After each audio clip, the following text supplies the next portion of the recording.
بسم اللہ الرحمن الرحیم۔ خواتین و حضرات، السلام علیکم ورحمۃ اللہ وبرکاتہ۔ ناظرین کرام، آج ہم تاریخ اسلام کے ایک ایسے المناک اور دردناک سانحے کا ذکر کریں گے جو امت مسلمہ کے لیے ایک ناقابل فراموش صدمہ بن گیا۔ یہ واقعہ ہے اس عظیم ہستی کی شہادت کا جو علم و حکمت کا خزانہ، عدل و انصاف کا پیکر اور شجاعت و بہادری کی معراج تھی۔ اسلام اپنے آغاز سے ہی دشمنوں کی سازشوں اور مخالفتوں کا شکار رہا، مگر یہ مخالفت جب حق کے سب سے بڑے علمبردار تک جا پہنچی تو تاریخ کا ایک ایسا دردناک باب رقم ہوا جس پر آج بھی دل غم سے بھر جاتے ہیں۔ ناظرین اکرام، جنگ نہروان میں جو خارجی بچ نکلنے میں کامیاب ہو گئے تھے، انہوں نے مولا کائنات حضرت علی المرتضیٰ رضی اللہ تعالی عنہ کے قتل کا منصوبہ بنایا، اور اس کام کے لیے ابن ملجم نامی خارجی نے حضرت علی رضی اللہ تعالی عنہ کی شہادت کی حامی بھر لی، اور آپ رضی اللہ تعالی عنہ پر قاتلانہ حملے کے لیے کوفہ آ گیا۔ کوفہ میں اس کی ملاقات شبیب بن شجرہ سے ہوئی۔ ابن ملجم نے اسے لالچ دے کر اپنے ساتھ شامل کر لیا۔ اس دوران ابن ملجم کی نظر بنو تمیم کی ایک حسین دوشیزہ پر پڑی، اور وہ اسے دیکھتے ہی اس پر مر مٹا اور اس سے نکاح کی خواہش کا اظہار کر دیا۔ اس حسینہ نے ابن ملجم کو اپنے پاس بلایا۔ جب وہ اس کے پاس گیا تو اس نے اس شرط پر اس سے نکاح کی حامی بھری کہ وہ 3000 درہم، ایک غلام، ایک لونڈی اور حضرت علی کا کٹا ہوا سر مہر میں دے تو وہ اس سے نکاح کر لے۔ ابن ملجم نے اسے کہا کہ مجھے آخری شرط منظور ہے، لیکن باقی کی شرائط پوری کرنے پر میں قدرت نہیں رکھتا، تو اس لڑکی نے حامی بھر لی۔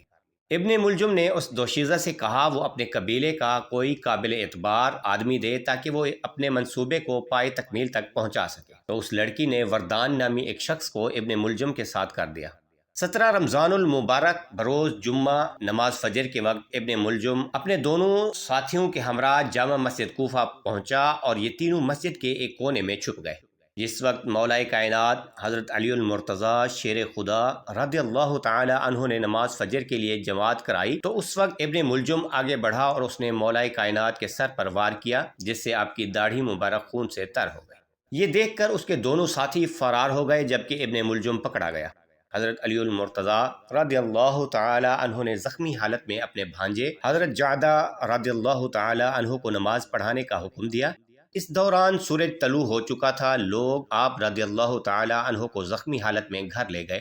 ابن ملجم کو آپ رضی اللہ تعالی عنہ کی خدمت میں پیش کیا گیا۔ آپ نے اس بدبخت سے پوچھا کہ تجھے کس چیز نے مجھے مارنے پر آمادہ کیا؟ ابن ملجم نے آپ کے سوال کو نظر انداز کرتے ہوئے کہا، میں نے اس تلوار کو 40 روز تک تیز کیا اور زہر آلود کیا، اور اللہ تعالیٰ سے دعا کی کہ اس سے وہ شخص مارا جائے جو خلق کے لیے شر کا باعث ہو۔ حضرت علی رضی اللہ تعالی عنہ نے فرمایا، میں دیکھ رہا ہوں کہ تو اسی تلوار سے مارا جائے گا۔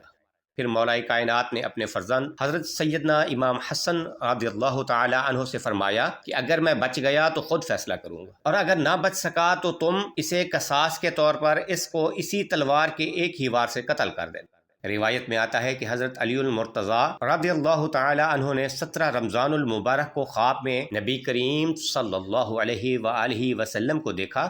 آپ رضی اللہ تعالی عنہ نے اپنا یہ خواب اپنے فرزند سیدنا امام حسن رضی اللہ تعالی عنہ سے بیان کیا اور فرمایا، میں نے نبی کریم صلی اللہ علیہ وآلہ وسلم سے اس بات کا شکوہ کیا کہ آپ صلی اللہ علیہ وآلہ وسلم کی امت نے میرے ساتھ نہایت برا سلوک روا رکھا ہے اور مجھے ناحق ستایا ہے۔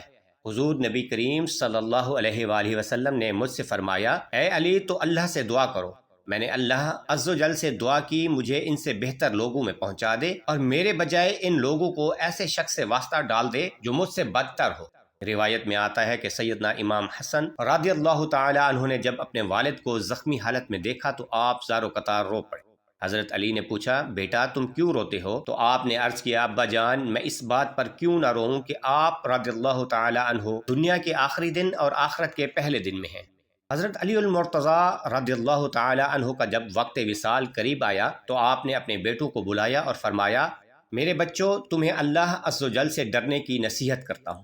میرے بعد دنیا کی محبت میں مبتلا نہ ہو جانا، کسی دنیاوی شے کے حصول میں ناکامی پر افسوس نہ کرنا، حق بات کہنا اور حق کا ساتھ دینا، مظلوموں کی امداد کرنا، یتیموں کے ساتھ حسن سلوک سے پیش آنا، ظالم کی حمایت نہ کرنا اور بے قصور کو سہارا دینا، قرآن مجید سے ہدایت لیتے رہنا اور اللہ عز و جل کے احکام کی روشنی میں ملامت کرنے والوں کی ملامت کرنے سے نہ ڈرنا۔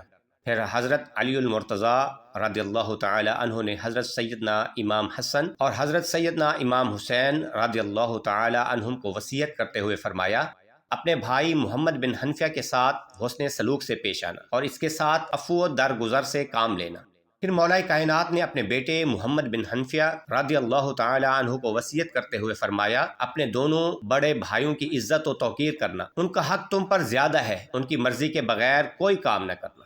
شیر خدا حیدر کرار امام الاولیاء امیر المومنین حضرت علی المرتضیٰ رضی اللہ تعالی عنہ نے اپنے بچوں کو وصیت کرنے کے بعد کلمہ توحید پڑھا اور اپنی جان آفرین کے سپرد کر دی۔ آپ رضی اللہ تعالی عنہ نے 21 رمضان المبارک کو اس جہان فانی سے رخصت فرمایا۔ اِنَّ لِلَّهِ وَإِنَّا إِلَيْهِ راجعون۔